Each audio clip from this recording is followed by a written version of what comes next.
Only 2 eggs today? Solidus must have taken the day off.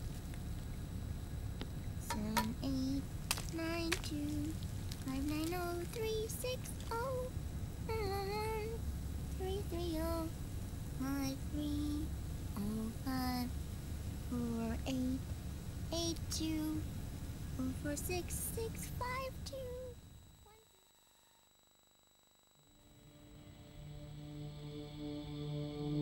The Manhattan incident triggered a serious public backlash. Now the U.S. has to think twice before intervening militarily in other countries' affairs. This has fueled a push towards military privatization, with PMCs at the heart of that movement. PMCs? Private military companies? That's right. PMCs have no basis in nations or ideologies. They are private enterprises, driven by profit. In addition to dispatching mercenaries to war zones, they secure weapons and train local soldiers. They're contractors for war itself, and business is good. Their clientele includes developed nations like the U.S., rebel factions looking to seize power by force, smaller countries lacking armies of their own, even terrorist groups.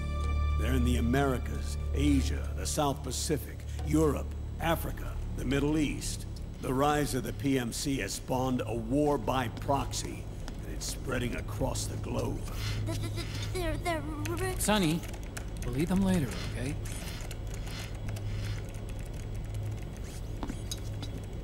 Every age has its mercenary. These PMCs are nothing new. We've been dealing with them since before the turn of the century. No, Snake. They're nothing like the mercenaries of the past. They're ready. Sorry, I'm a little busy right now.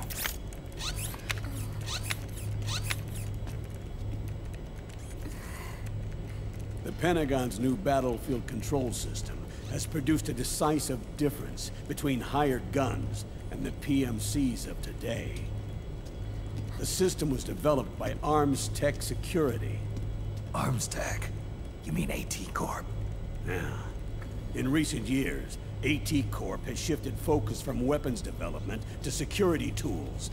And since the establishment of AT Security, business has been booming. The system makes it possible to integrate not only micro-level information on individual soldiers and units, but also macro-level information about field conditions and order of battle. So they've finally achieved total real-time battlefield control. That's right. And as a result, the global presence of PMCs has grown explosively. Truth is, the rise of system-controlled PMCs has led to a dramatic decline in civilian casualties and human rights violations on the battlefield. A cleaner, safer battlefield. Makes for nice propaganda.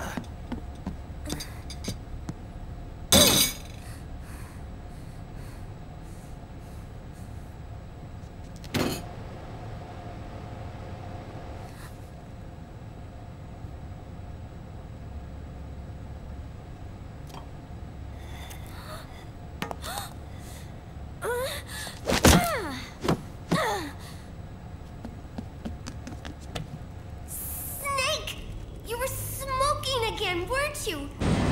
This is a non-smoking flight!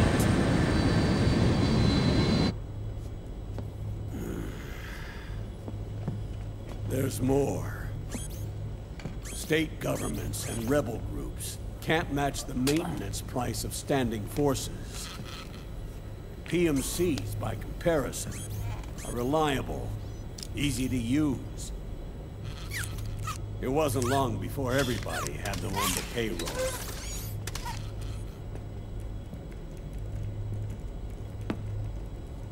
And, as a result, regular armies began to decline worldwide.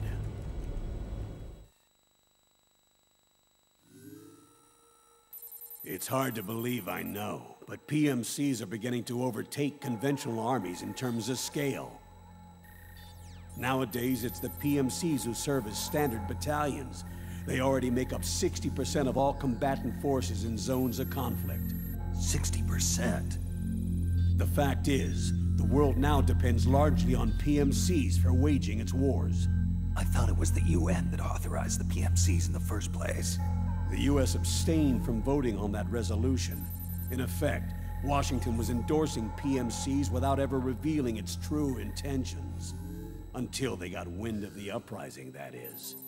The US has exported too much military power, and now she's paying the price. That's exactly it. America has now turned war into a form of economic activity. Analysts are calling it the war economy, in that it's picking up the slack for the downward-sloping oil market. But I, for one, don't intend to simply stand by and watch it happen. For the PMCs, market expansion entails fanning the flames of war. It means more refugees. War orphans. Child soldiers. Yes. Even as PMC soldiers get more specialized, they're also getting younger. Mercenaries spun off from state armies. Unmanned weapons. Child soldiers. Proxy battles in a new Cold War. There are hundreds of PMCs in business worldwide, and their numbers are growing. Currently, 5 of them are big enough to be labeled global powers. 2 in the US, and 1 each in the UK, France, and Russia.